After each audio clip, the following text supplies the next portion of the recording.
সাকরাইলের বাকরা গ্রামের প্রায় ১২৫টি পরিবারের প্রায় ৪০০ একর জমি ভুয়ো কাগজপত্র ব্যবহার করে হাতিয়ে নেওয়ার অভিযোগ। ঘটনায় গ্রেপ্তার মোট ৩ জন। ঝাড়গ্রাম জেলার সাকরাইল ব্লকের বাকরা গ্রামে জমি জালিয়াতি কাণ্ডে ফের এক ব্যক্তিকে গ্রেপ্তার করল সাকরাইল থানার পুলিশ। ঘটনাটি প্রকাশ্যে আসতেই এলাকায় ব্যাপক চাঞ্চল্য ছড়িয়েছে। স্থানীয় ও পুলিশ সূত্রে জানা গেছে, বাকরা গ্রামের প্রায় ১২৫টি পরিবারের প্রায় ৪০০ একর জমি ভুয়ো কাগজপত্র ব্যবহার করে অন্যের নামে রেজিস্ট্রি করানো হয়েছিল। অভিযোগ, জমির মালিকদের নকল স্বাক্ষর ব্যবহার করা হয়েছে। এমনকি কোথাও জমির প্রকৃত মালিককে মৃত দেখিয়েও হস্তান্তরের চেষ্টা করা হয়েছে। এই ঘটনার প্রতিবাদে ক্ষুব্ধ গ্রামবাসীরা ঝাড়গ্রাম জেলা রেজিস্ট্রি অফিস ও জেলা শাসকের দপ্তরে বিক্ষোভ দেখিয়ে জমি ফেরত ও দ্রুত তদন্তের দাবি জানিয়েছেন। এর আগেই এই মামলায় ২ জনকে গ্রেপ্তার করা হয়েছে। ভুয়ো উত্তরাধিকার শংসাপত্র দেখিয়ে জমি বিক্রির অভিযোগে ধরা পড়েছেন চিরাকুটি গ্রামের সুকরঞ্জন মাহাতো।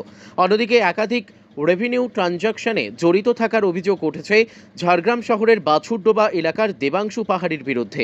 তৃতীয় গ্রেপ্তার সঞ্জয় দাসকে বাঁকুড়া জেলা সদর থানা এলাকা থেকে গ্রেপ্তার করে পুলিশ।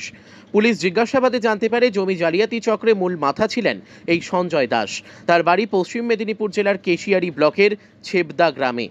অভিযুক্তকে ঝাড়গ্রাম আদালতে তোলা হবে বলে জানা গেছে। পুলিশের অনুমান, তদন্তের অগ্রগতিতে আরও অনেক প্রভাবশালীর নাম উঠে আসতে পারে।